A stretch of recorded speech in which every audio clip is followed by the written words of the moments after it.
পরিবেশের মধ্যে এই অবস্থা যদি কোনো রোগী মারা যায় তাহলে তো আমরা লাইবল থাকবো, তাহলে এই অবস্থা চলতে দিতে পারি না, আমরা পারি না।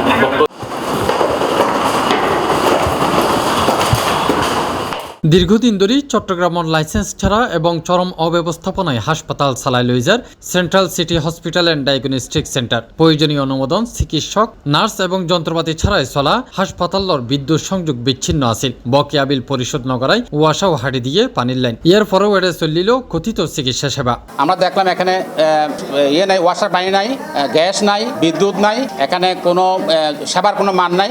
আমরা এই জন্য আমরা দেখলাম এখানে ভোক্তা অধিকার আইন এবং এখানে যদি কোনো ধরনের খারাপ হয়ে যায়, রোগী যদি কোনো মারাও যায় বা এখানে কোনো ল্যাব ফ্যাসিলিটি নাই, তো এখানে আমরা দেখলাম এই যে খারাপ অবস্থা, এটার জন্য আমরা উদ্বোধন কর্তৃপক্ষের সাথে আমরা জানানো দরকার মনে করে আমরা এখানে আসছি। এখানে এসে দেখলাম যে আসলে যে খারাপ অবস্থা, এখানে কোনো মালিক পক্ষের ক্লিনিক যারা চালায় একজন মানুষ ওদের নাই। অবশেষে জুনের 29 তারিখ রবিবার জেলা civil surgeon doctor Jahangir Alam এবং এক্সিকিউটিভ ম্যাজিস্ট্রেট জান্নাতুল ফেরদৌসর নেতৃত্বে পরিদর্শক দল নগরীর পাঁচলাশ থানাধীন প্রবর্তক মোড়র ওয়ার্ড নিজাম রোডত অবস্থিত হাসপাতালত অভিযান পরিচালনা করি তা সিলগালা করে দেয়। আমরা আজকে এখানে মোবাইল কোর্ট করেছি, আমাদের ম্যাজিস্ট্রেট মহোদয় আছেন, আমরা সরজমিনে সবকিছু দেখেছি। এখানে আমরা পরবর্তী পদক্ষেপের জন্য, ওদের কোনো লাইসেন্স নাই, আমরা ওদেরকে আগে পূর্ববর্তী অনেক সময় ওদেরকে সুযোগ দিয়েছি, কিন্তু ওরা কোনোভাবে লাইসেন্স দেওয়ার জন্য ওরা এগিয়ে আসে নাই। এবং এখানে ওরা যে পরিবেশটা আমরা দেখছি, এখানে রোগী রাখার মতো পরিবেশ নাই, তাহলে আমরা এটা বন্ধ করার জন্য আজকে বাধ্য হয়েছি।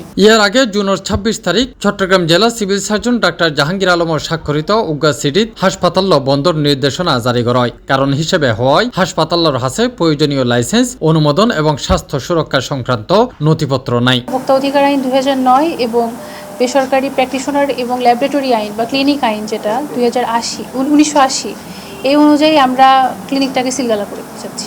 যেহেতু মালিক পক্ষকে উপস্থিত নেই, সেক্ষেত্রে কোনো জরিমানা পরিশোধ করার মতো মোবাইল কোর্ট আইনে ইনস্ট্যান্ট পরিশোধ করার মতো কাউকে পাচ্ছি না আমরা। এই জন্য আমরা কোনো জরিমানা করছি না, শুধুমাত্র সিলগালা করে দিচ্ছি। খুঁজলো এর জানা গিয়ে 2024 সালের 4 জুলাই স্বাস্থ্য অধিদপ্তর লাইসেন্স ও পরিবেশ ছাড়পত্র ছাড়াই ডাক্তার, নার্স এবং প্রয়োজনীয় যন্ত্রপাতি ছাড়া হাসপাতাল পরিচালনার দায়ে সেন্ট্রাল সিটি হাসপাতাল বন্ধ করে দেয়। তবে কয়েক মাস পর পুনরায় চালু করে হনরহম অনুমোদন ছাড়াই। বন্ধ করে দেয়, তার রোগীরা মরে গেলে এই দায়িত্ব কারা নেবে?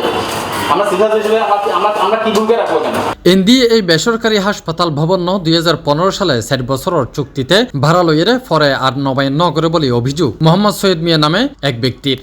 আমি এটা বিল্ডিংটা 2015 সাল লাস্টে রাজু আলী সালাম এক ব্যক্তির ভাড়া দিলাম, নুরুল সালামের ফোয়া বাড়ি হাটাদারি নাঙ্গলমোড়া, ওর বাগাটা দিলাম তো 4 বছর লাগে। ও 4 বছর হইবার আগে ও বিভিন্ন জায়গার মাঝে কি এই চুক্তিপত্র জালিয়াতি করছি, ইন্দারা খাওয়ানো করায় বিভিন্ন জায়গায় অভিযোগ করছি। আর বিল্ডিং 4 তলা আর 5 তলা করে ফেলে ইনলে অভিযোগ করছি। বিভিন্ন জায়গায় অভিযোগ করার পর ও কোনোদিন কি পরিবেশের ছাড়পত্র লইন পারে আর স্বাস্থ্য লইন আর বিভিন্ন জায়গায় লইন পারে। বিস্কেন দিয়ে 2021 সালে একবার লইতে গিয়ে 15 দিন লাগে, ইয়ার পরে বন্ধ গিয়ে এখনও এত বছর চল্লিশ অবৈধভাবে। এছাড়া বিভিন্ন পরিবর্তিত পরিস্থিতিত হাসপাতাল কর্তৃপক্ষ সুবিধামতো বিভিন্ন রাজনৈতিক নেতাওয়ালর নাম ব্যবহার করছে বলেও জানা যায়।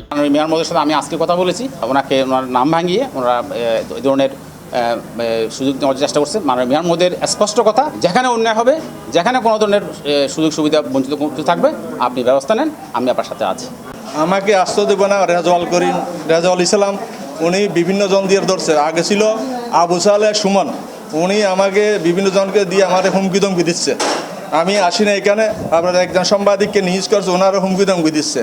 এইগুলোর পরে এখন যখন সরকার হয়ে গেল, তারপরে এখন দেখতে আছে আরও অন্য ভাড়ি আসি, আমার এক ব্যক্তি ফোন করলো, হুমকি দিচ্ছে তুমি এই বিল্ডিং আসবে কেন। রোগীরা বারবার কমপ্লেন করছে, আমাদেরকে এনে দালালের মারফত এখানে নিয়ে আসার পর গেট বন্ধ করে দেয়। গেট বন্ধ করার পর আমরা এখান থেকে ফিল্ড যেতে পারি। Tafim Alamgir, C+ TV, Chittagong.